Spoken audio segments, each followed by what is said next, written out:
What's up, everybody? This is SQL with Ant Johnson, and the premise of this video is to show you a pivot alternative and to also show you a solution if you were ever to be tasked with this situation. So if you see on the screen, it says create a list with cities: Cleveland, Atlanta, Chicago. We have a little typos here, but we want those cities to be the columns, and then for the rows or the values within the columns, we want to show the last name and the salary. So we have our two tables here, and immediately I see that we have a common column amongst the two.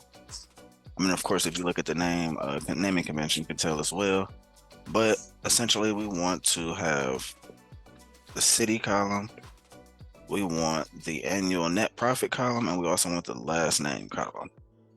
So we are going to achieve this by doing, as I stated before, a pivot alternative. But to achieve this, we are going to do a derived table. So let's start building our query up. We are going to do the entrepreneurs one, give it an alias of E1. Entrepreneurs two, E2. Then we're going to join on E1. Int ID equals E2 int ID. And this is going to be our inner query. We want last name.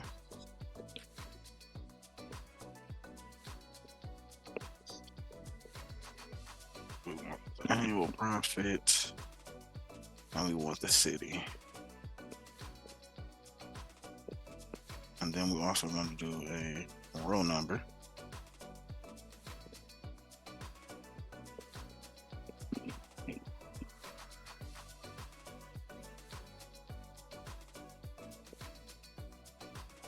Where we're going to partition by city and order by last name.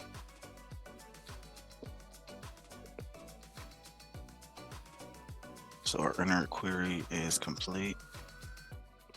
But let's keep building our query out. As I mentioned before, we're doing a derived table. We'll give it an alias of X.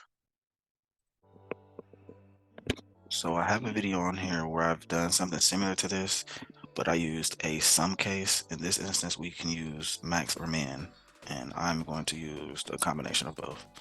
So here we go.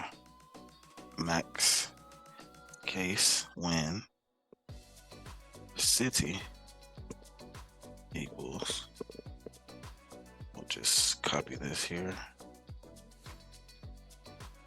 Then we want to show the last name plus the salary.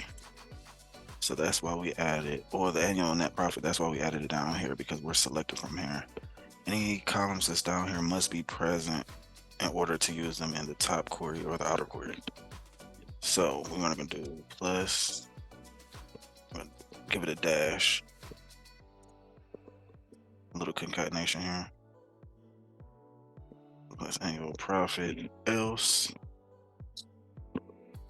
null, and since this is city, we'll name it, or this is Cleveland, we'll name it Cleveland. So to save time, we are going to copy and paste this 2 more times. And as I mentioned before, I'm going to do a blend, so I'm going to make this one a min and leave the last one as a max.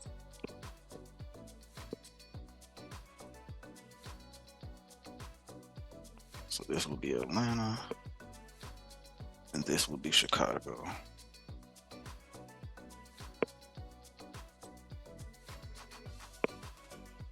Now the caveat here is we need to group by RN. Now why do I say that? Let me just show you.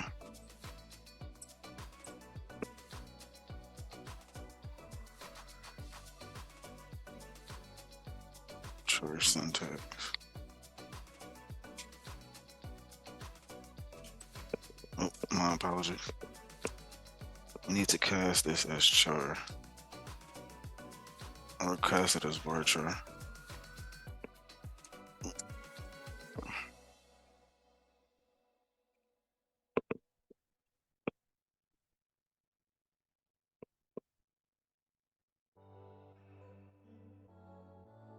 I just need to do that a couple more times here.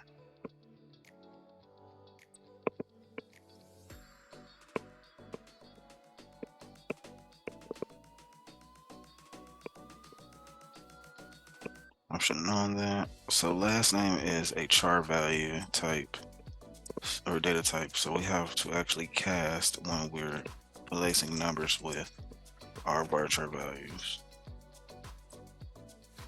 Okay, so now let's see what we get here. All right, so it came back as expected. Not necessarily though. So this is what it looks like without the group by. So now let's run it with the group by. And as you see, we get more values than just one. So since we picked the 3 cities, these are the values that came back with it. We have Law in Cleveland, Smalls, Ingalls in Atlanta, Chicago. We have Parker and Witherspoon with their respective salaries. So this is a technique used in reporting and warehousing.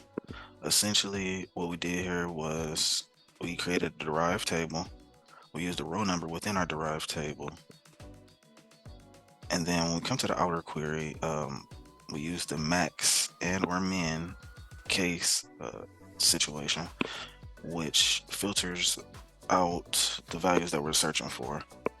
And then we also use the group by at the bottom, which is key to achieving the result set that we have here on the screen.